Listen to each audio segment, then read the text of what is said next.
Bienvenue à toutes et à tous pour les premières assises de l'attractivité organisées par Choose Paris Région, l'agence d'attractivité de la région Île-de-France et La Tribune.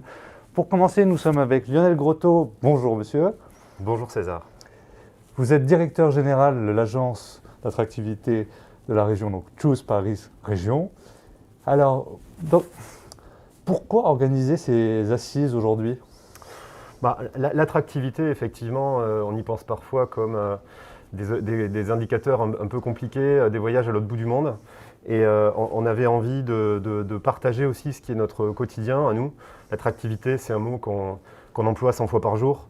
Ce n'est pas un mot qui nous appartient parce qu'en réalité, beaucoup d'acteurs, et on le verra tout au long de cette journée, œuvrent au quotidien pour cette attractivité, le développement de nos territoires. En fait, il s'agit d'actions de terrain concrètes de tous les jours pour développer l'emploi, souvent par l'innovation aussi, souvent par un travail très collectif. Et donc voilà, on souhaitait passer de cette approche un petit peu pas très compréhensible par tous à quelque chose de très concret qu'on peut toucher et qui en fait crée de la valeur dans nos territoires au quotidien. On est dans un contexte de Brexit imminent, les négociations sont rudes actuellement entre Bruxelles et Londres. Comment la France, l'Île-de-France, la France plus généralement, peuvent-elles tirer leur épingle du jeu ?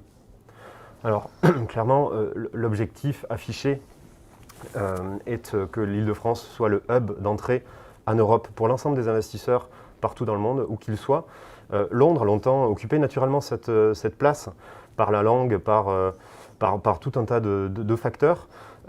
Aujourd'hui, cette place est menacée et il y a une responsabilité, je pense, en Europe, ensemble, de pouvoir avoir des moteurs, l'Île-de-France en est un, et peut-être, en fait, elle est la seule métropole de la même envergure que Londres en termes de diversité d'activités.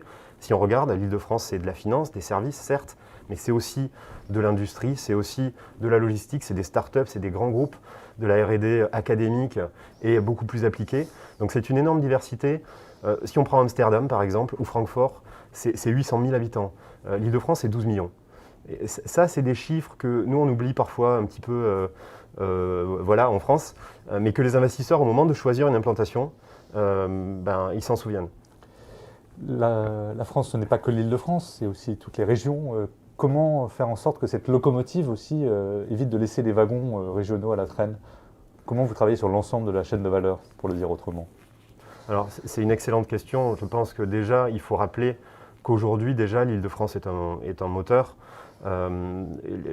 Aujourd'hui, on a tout un tissu d'entreprises, de PME, de start-up partout sur le territoire qui bénéficient de l'Île-de-France parce que au moment de faire les levées de fonds, au moment de chercher des financements, on va effectivement bénéficier du fait qu'en Île-de-France, on a une grande place financière qui finance 70% de l'économie française.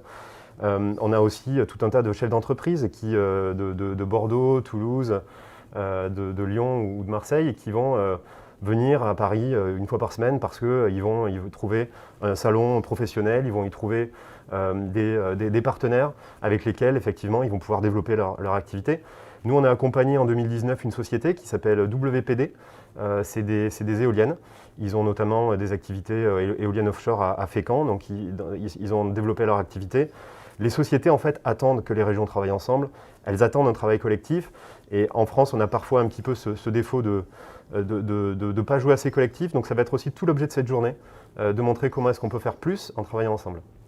Jouer collectif, c'est le message que répète tous les jours le ministre du Commerce extérieur et de l'attractivité, Franck Riester, dont on retrouve tout de suite une intervention vidéo. Et on retrouvera juste après la restitution du Global Cities Investment Monitor 2020.